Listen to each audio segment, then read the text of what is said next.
educated elites don't vote. When you see educated elites voting, it's either they have friends that are contesting, family, or whatever. They are always at home watching television. Just move out on the day of election. You will meet the highly resourceful market men and women. You will see the so-called tout. You will see the uneducated elites, youth. As an educated personality, you are an authority in your community.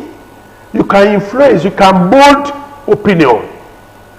Even when you are in the polling booth, people want to listen to you. They want to hear your opinion. Mommy or daddy, Ibola law, where do we go? Who do we vote for? Even we have some people that have not really made up their mind who they want to vote for until they get to the polling unit. But when you have the opinion molders, the educated elites that are supposed to shape the mind of people, that they're supposed to advise, they stay back at home. They are not voting. It's a big problem. So the government have responsibility to create more awareness, education through radio, television, visiting the remote areas to talk to Nigerians. They need to participate in election. So that is a major problem. If you have good data, you have electricity, you have the social amenity generally, then you cannot talk of voting from any location that we belong. That will reduce cost. That will definitely stop manipulation, and the right people will be put in the right place. Thank you very much, sir. Madam, in your own view, how do you think we can incorporate the elites into the voting system? Well, I don't know any other way other than we keep emphasizing these things. In Nigeria, we have developed a penchant for not believing our leaders. Okay. We just feel they are lying. They won't do it. And I used to tell people, if you don't go out to vote, you don't have a right to complain they are not doing it right. So if you want to have a voice, go out on the election day and vote. And we also tell people in the church, INEC is not going to count prayer points. So it's not enough for you to say, I am praying. Faith without works is dead. That's what the Bible tells us. So it is beyond I am praying. It is beyond let them just do it. Everybody has to be involved. We want to make Nigeria better. Everybody has a role to play. So there's no other way to do it other than getting people involved. And of course, our government needs to prove to us that they are sincere also. It's the same way people are not paying taxes, because they believe the government is just eating up whatever they pay, so they don't want to pay. They have to convince us that when we vote, our votes will count. But I think that we are beginning to get better at that. But there is no other way other than we keep educating people. Unfortunately, that's why I said the more educated people are, the more problematic they are. It is the educated ones that have this challenge. You see the market women, they tout, and all the rest of them come out. But like my honorable said, you see the elite sit in the comfort of their homes watching TV. So we have to keep emphasizing these things. Well, sir, I think we are in a dilemma. Why do I say so? If the opinion leaders, the elites, the educated ones, are the ones who will sit back and not engaging themselves in this electioneering process, and they are the ones who will be coming up with opinions and texts that seems to influence the populace either positively or negatively, how do we come out of this dilemma? We can come out of it through how we got into it. How?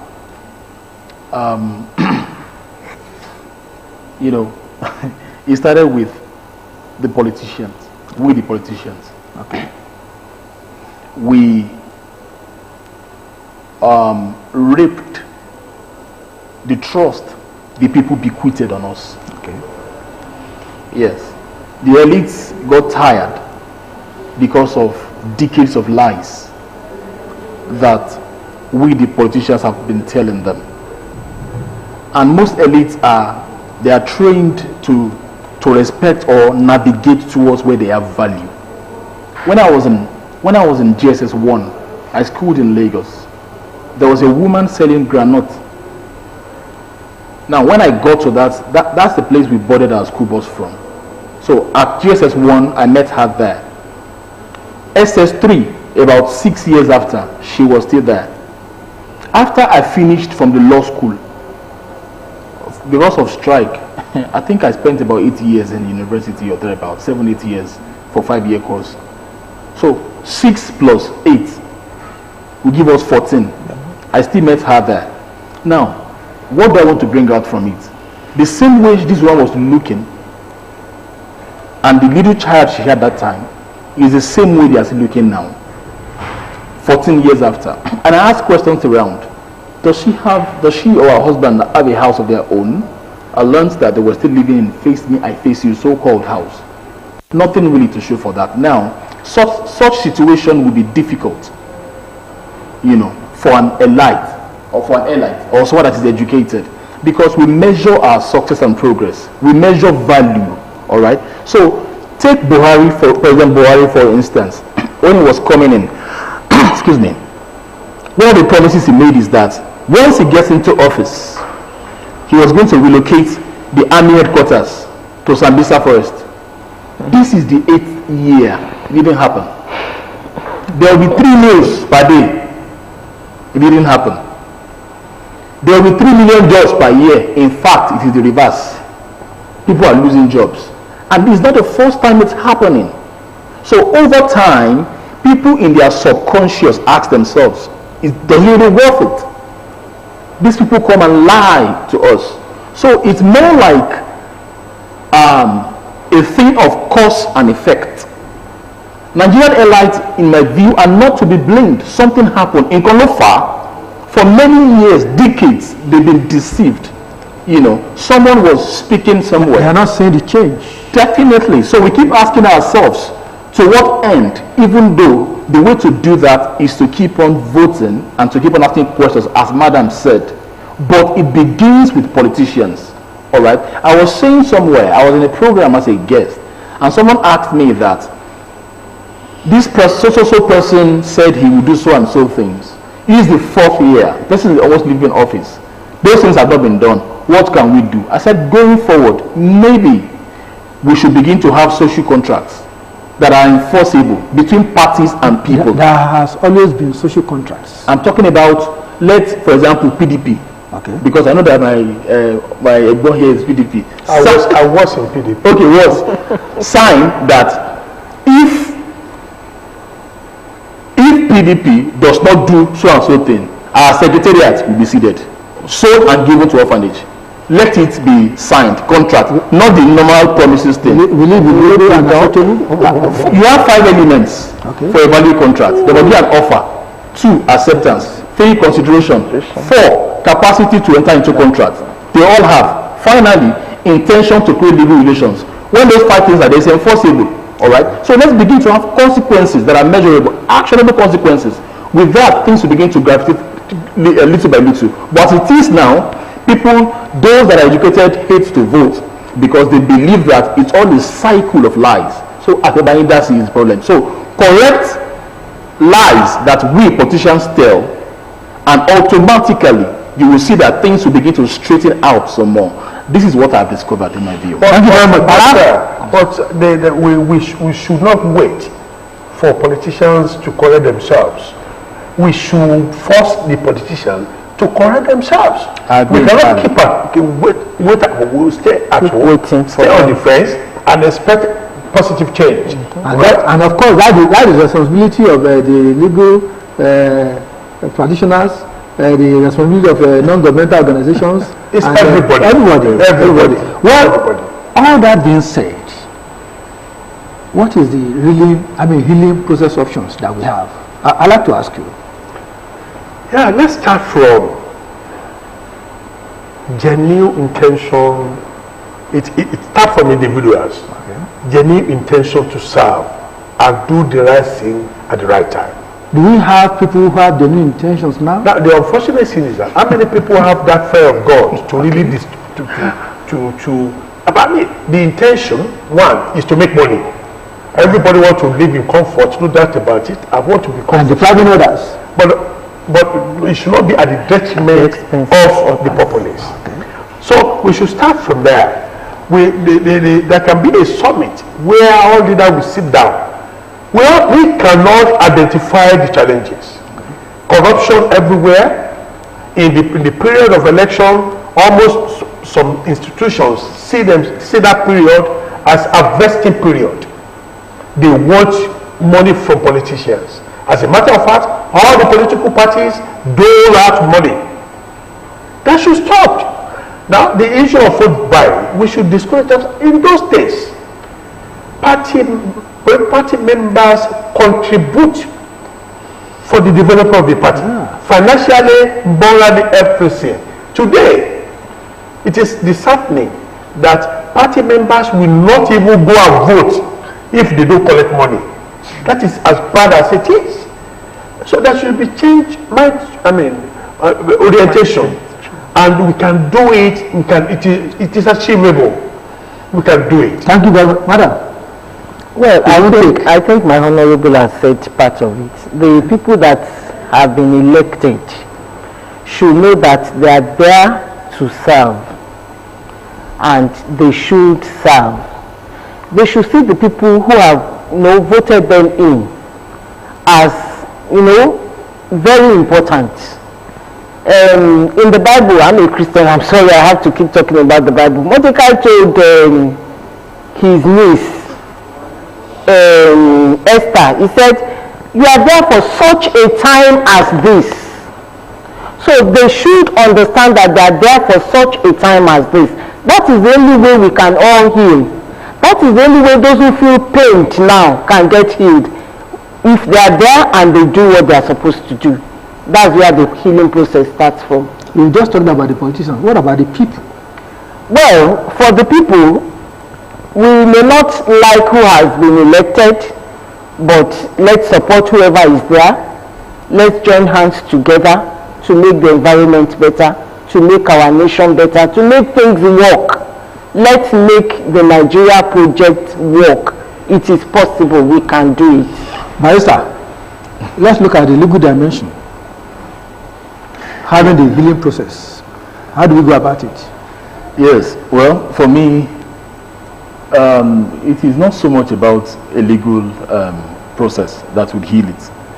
I think, one, the money, the salaries, allowances paid to politicians should be drastically reduced. Okay. They will sit tight. We have not heard, for example, in Ogun State, that those employed by the state to sweep the roads fight over that.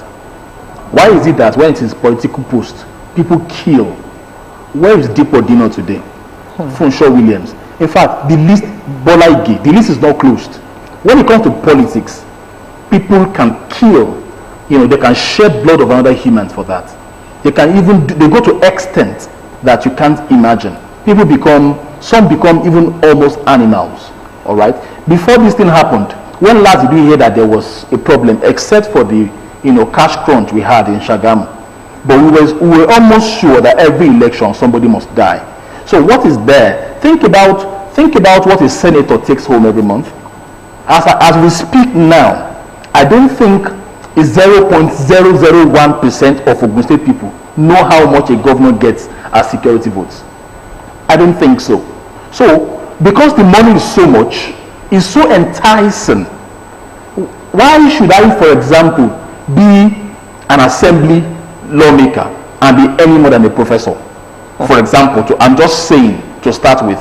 So if they begin to get paid on the salary scale of regular civil servants, I think more serious-minded people that are more serious-minded, we go there. Because if you go there, you don't become, I can win senatorial seat today and become an instant millionaire.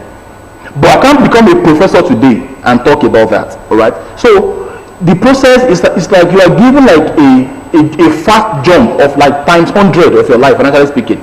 So if it is there, people will kill to get there. So it is what it has been. The financial inducement involved is so heavy and hefty. I even heard that, maybe a guy will confirm that. Okay, one of my friends won in 2019. He has not been sworn in just because INEC declared him winner. Banks came to his house, staff, and said, open account with us. There are tens or 20s of banks that will come to you. We can advance loan for you. But become a professor tomorrow. Because they know that you are almost an instant millionaire. So I think that comparison doesn't have serious bearing. I have to be open to you. As a professor, you are a professional there. As a carpenter, I'm a professional, right? In my own right. Okay. Now, but what is important is how do you handle your job? What we are saying is the problem, the challenges we have is not only politicians. Even the mechanics out there, are they doing the right thing? Are all of them doing the right thing? Are they being fruitful? Are they being truthful? People don't kill to become mechanics. They kill to win political posts. I think the meaning is okay. Even in mechanic, carpentry and so on, there are these side effects when you get to their midst. Well, we're not saying it is good, but I'm saying you can't generalize the issue of you want to compare. How do you want to tell me that as a member of assembly that the professor is senior me? How do you want to put down in the salary scale? They should end the same thing at least. Well, okay, it's all right. That is the let the professor the project. That is the project for the another subject matter for the other day. Let's look at international stage. With the process that we have just undergone, do we have issues on reputation? Reputation of whether the cries of the people concerning the inappropriateness of the election. I mentioned it that to me that election is fair, but the fact of the matter is the promise made by the chairman, the INEC, on beavers, on upload to automatic transmission that he didn't do, make it not credible. But I ask a question. I agree that there was a malfunctioning of beavers that reduces or make it possible the upload of instantaneous results to the portal. Do we have an issue with the sanctity of the results? It shouldn't be. I would say no, because every political party have agents in each of the polling booths, and after the election, the result sheet supposed to be signed by all. And those ones were signed. And once it is signed, they have copy of the result. So the result will be collated. So in the eyes of the international community, the question mark is on the unfortunate uploading of the result on the IRF. So, and why is it that we are having the observers? But let me add that in the electoral law, there's nowhere there that it is stated the election result must be transmitted automatically.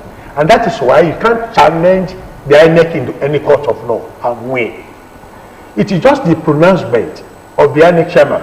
It is not in the electoral law that it must be transmitted. So the action of the INEC by not transmitting is just against the law and it's not questionable. Can we then say that it is unfair on the part of the international observers to have condemned the process? The international observers maybe I should ask they might not know our law. They don't know, they might not have what it entails. But you know, all things being equal, that election result supposed to be transmitted. The chairman is supposed to address the nation and tell us why it was not transmitted. Barrister, a quick one. Because when we look at the results and observations of the international observers, could you adjudge them to be fair to our electioneering process? Well, some of them may have ulterior motives to achieve, you know, some of them may have, but for the benefit of doubt, I think we can adjudge their respective recommendations or observations to be fair. I think so. Thank you very much. Madam, Well, your last bit, what will you advise government and the citizens, just in a jiffy? well, for the government, I'll say do the right thing. For those who feel aggrieved, take the legal course. Don't take laws into your hands. And for the citizens, be law-abiding. Let's make Nigeria work. Thank you very much. Let's make Nigeria work. Let citizens also uphold their rights. Let them do their civic duty all the time to ensure that compliance with our democratic tenets. It's been a while that we have been on this discourse. I will thank you so much for being with us. Let me begin to appreciate Honorable Johnson FATOKI for being with us all this while. Thank you, sir. Thank you so much, sir. Madam, Thank you very much. in regards to the other professionals. Thank you. Barrister, it's nice having you once again. Thank you, sir. Same here. I'm Akin Okudero, your uncle. Until next time, when we have another topic on this platform, I want to appreciate you for being with us and supporting us all these years. Remember, Nigeria is our own. We have no other country. Be blessed. Bye.